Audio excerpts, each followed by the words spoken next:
Place Saint-Michel, 9 h du matin, la patrouille de la police municipale fait déjà ses rondes dans le quartier. Un dispositif de traitement de la délinquance a été mis en place il y a 6 mois pour lutter contre le trafic de drogue et les violences avec armes. Ce policier souligne son efficacité.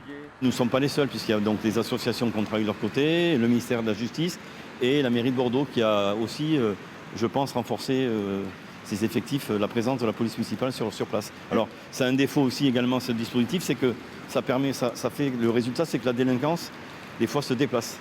Mais pour autant, quand on met en place ce dispositif dans une zone, ça donne des résultats. Des actes très attendus par les riverains. En septembre dernier, des habitants témoignaient de leur inquiétude et même de leur peur face à la montée de la violence depuis le confinement. Dans un squat de la rue des Pontets, les bagarres dégénéraient souvent. Il y a eu une bagarre générale entre 30 personnes qui sont arrivées sur ce squat où il y avait environ 10 personnes à l'intérieur.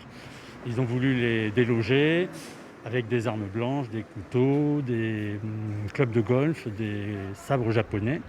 6 mois après, le sentiment d'insécurité s'est apaisé et la délinquance a baissé de 14 %. Bilan positif pour la procureure de la République, il y a eu plus de contrôles policiers et donc plus de condamnations. On a réalisé donc 110 procédures qui ont vraiment été abouties, si je puis dire, avec des réponses pénales qui ont entraîné la condamnation donc, de 73 personnes sur l'ensemble donc, de ces procédures, sachant que celles qui n'ont pas eu donc, de réponse pénale, ça a été des classements sans suite au motif que les infractions n'étaient pas assez caractérisées. Mais la présence d'une trentaine de jeunes dealers installés rue des Forts reste un vrai problème, car ils sont parfois très agressifs. Les commerçants n'ont pas souhaité s'exprimer face caméra par peur de représailles. Sur la place, nous croisons une jeune étudiante qui n'est pas rassurée la nuit dans le quartier. À 3 h du matin, je ne suis pas très sereine quand je rentrais, donc j'ai préféré déménager avec des amis un peu plus loin.